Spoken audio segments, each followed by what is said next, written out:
소리천재 소녀들의 뜨거운 성장기, TVN 드라마 정년이 다들 보셨나요? 국극이라는 소재가 너무 신선해서 저도 참 재미있게 본 드라마예요. 드라마의 주인공 정년이는 시골 출신이고 가난하지만 딱 하나 뛰어난 재능을 가지고 있고요. 라이벌 허영서는요, 클리셰죠. 뛰어난 외모, 실력, 거기다가 빵빵한 지방까지 갖추고 있는 완벽한 소녀입니다. 이 두 소녀의 공통점을 찾자면 모두 국극배우라는 꿈을 가지고 있다는 것, 그리고 엄마는 왜 그렇게 싫어하는지 국극배우로 활동하는 걸 정말 극구 반대한다는 겁니다. 하지만 드라마는 모름지기 해피엔딩이 되어야죠. 마지막 화에서는 정연이와 영서 두 사람은 멋지게 국극 공연을 펼치고요. 그렇게 국극을 반대하던 어머니들이 모두 관객으로 참석해서 감동을 하고 뜨거운 박수를 보내는 것으로 드라마가 끝났습니다. 하지만 저는 이 마지막 장면을 보면서 너무 찝찝하더라고요. 왜냐면 바로 이 자기애로 똘똘 뭉친 허영서의 엄마 때문입니다. 저는 아무리 생각해도 나르시시스트인 허영서의 엄마가 자신의 잘못을 뉘우치고 딸의 꿈을 진심으로 응원하고 있다는 이 결론이 믿기지 않더라고요. 허영서의 엄마는 오랜만에 둘째 딸을 만났어요. 하지만 그녀의 관심은 오직 성악을 하는 큰딸에게만 있습니다. 역시 내 딸이야. 이제 언니는 어머니 제자가 아니라 라이벌이 될 텐데 그렇게 좋으세요? 그럼 영인이는 내 프라이드고 내 작품이야. 허영서는 언니만 바라보는 엄마에게 인정받기 위해 갖은 애를 씁니다. 한기주의 딸이라는 이름에 걸맞게 국극 주연 배우가 되겠다며 다짐을 하는 모습을 볼 수 있어요.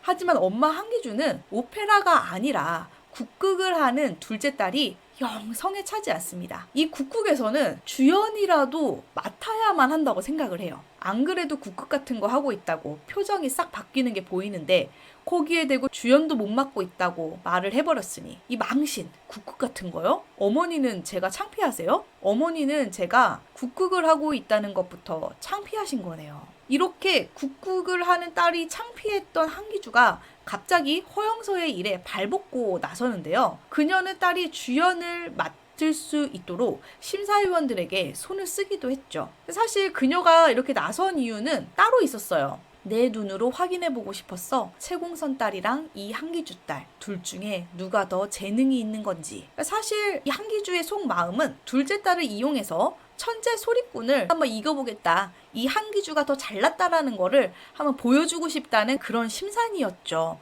하지만 뒤로 손을 쓴 것이 들통나자 딸에게 이렇게 해명합니다. 영서야, 난 널 위해서 그런 거야. 하지만 딸이 진심으로 원했던 건 주연이라는 타이틀 자체가 아니었습니다. 아니요. 어머니는 어머니 스스로를 위해서 그러신 거예요. 어디든 자랑스럽게 내놓을 수 있는 소프라노 한기주 위신을 깎아먹지 않을 딸을 만들기 위해서 그러신 거라고요. 하지만 어머니는 뻔뻔합니다. 어디든 내놓을 수 있는 자식을 갖고 싶은 게 그렇게 과한 욕심인 거야?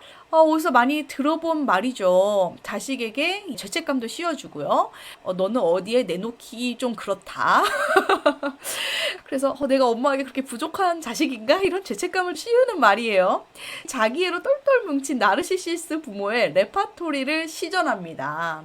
그러자 딸은 이렇게 말하죠. 그동안 전 한 번도 허영서로 산 적이 없어요. 아세요? 한기주 딸로만 살아왔다고요. 영인 언니만큼, 언니 반만큼만이라도 인정받고 사랑받고 싶어서 이 악물고 연습했다고요. 우리 영서 자랑스럽다. 우리 딸이 최고다. 그 한마디를 듣겠다고. 그렇습니다. 허영서가 진심으로 원했던 건 국극으로 성공하고 주연 배우가 되는 게 아니라 부모로부터의 진심 어린 인정이었습니다. 하지만 아무리 이를 악물고 연습해도 언니의 그 반만큼도 인정과 사랑을 받지 못했죠. 나는 나예요. 앞으로 한기주 딸로 안 살 거예요. 그녀는 아무리 노력해도 닿을 수 없는 신기루 같은 사랑과 인정을 포기합니다. 나르시시스는 자녀를 크게 둘로 나누어서 차별합니다. 한 존재는 골든차일드라고 하는데요. 바로 나르시시스가 자신과 동일시하는 존재입니다. 언니 허영인이 바로 이 역할을 하고 있다고 봐야죠. 골든차일드는 부모를 빛나게 해주고 더 돋보이게 만들어줍니다. 소프라노 한기주의 딸이니 역시 저렇게 성악을 잘하는구나. 한국을 넘어서 아시아의 스타가 될 거야. 딸을 향한 이런 찬사를 들으면서 엄마가 자기 애를 충족하는 겁니다. 하지만 세상 일이 다 그렇게 내 맘대로 흘러갈 수가 없어요. 한기주 같은 경우에도 그 시절에 아들을 못 낳았다. 딸만 둘을 낳았다는 서름을 겪기도 했습니다. 하지만 나르시시스는요, 완벽한 본인과 골든차일드한테 어떤 결점이나 문제가 있다라는 가정을 할 수가 없어요. 그래서 이 모든 문제에 대한 비난을 받을 대상을 만들어야 하는데요. 그 존재가 바로 스케이프고트입니다. 보통 나르시시스 엄마는 아들을 골든차일드, 딸을 스케이프고트로, 그리고 자녀가 동성인 경우는 첫째를 골든차일드, 둘째를 스케이프고트로 선택하는 패턴이 있어요. 100% 다 그런 건 아니지만 이런 패턴에 의해서 어떠한 이유에서 이 역할을 자녀들에게 부여를 합니다. 그리고 한 번 부여된 역할은 자녀들의 어떤 노력 여하와 관계없이 변하지 않아요. 극중 허영서가 아무리 노력해도 언니가 받는 인정과 사랑에 반도 못 받았다고 했잖아요. 계속 비교를 당하고 평가절하를 당하는 위치인 겁니다. 그러다가 이 허영서에게 신분 상승의 기회가 찾아와요.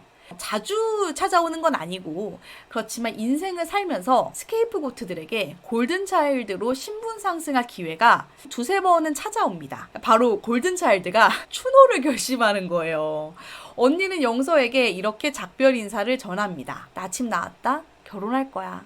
그리고 나 성악도 그만둘 거야. 방금 엄마한테도 말씀드렸어. 난 내가 항상 부러웠었어. 적어도 넌 네가 원해서 국극하는 거였잖아. 예술가의 최고 경지는 너 같은 사람만 다다를 수 있는 거야.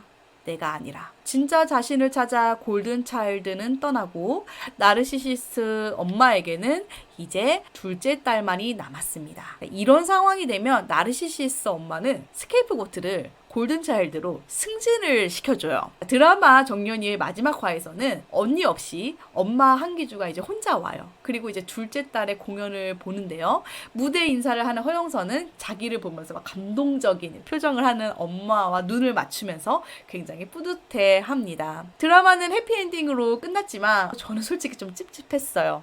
드디어 부모로부터 사랑과 인정을 받게 된 스케이프고트들은 매우 행복해요.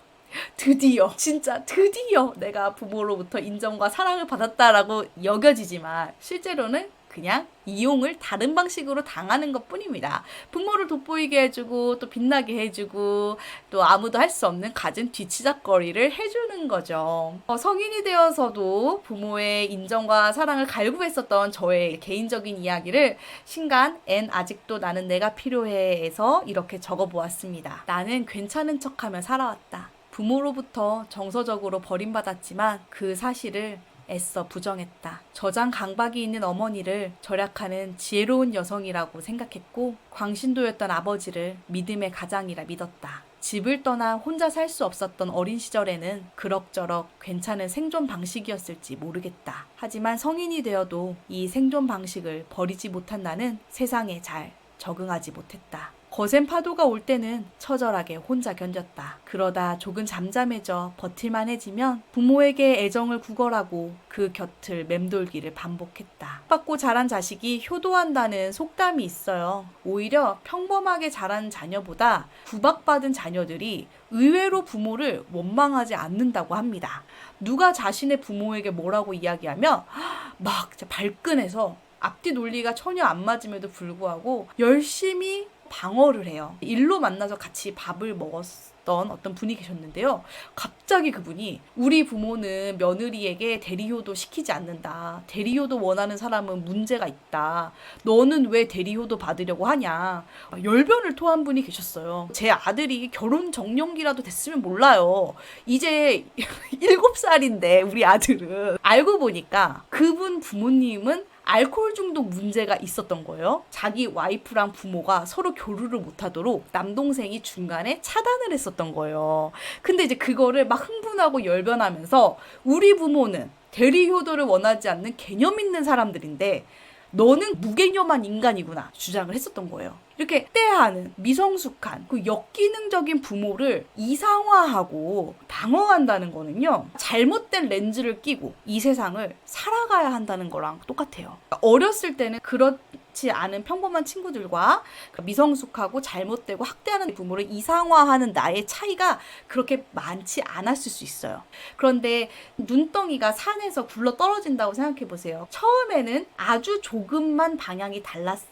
하지만 시간이 흐르면서 그 눈덩이가 점점 내려와서 점점 커지면서 이 두 개의 눈덩이가 가 있는 방향은 정말 멀리 떨어져 있을 거예요. 그거랑 똑같습니다. 시간이 30년, 40년 흐르다 보면 잘못된 렌즈를 끼고 이 세상을 살아가는 나와 그렇지 않은 일반적인 평범한 다른 사람들 사이의 그 간극은 정말 훌쩍 벌어져 있습니다.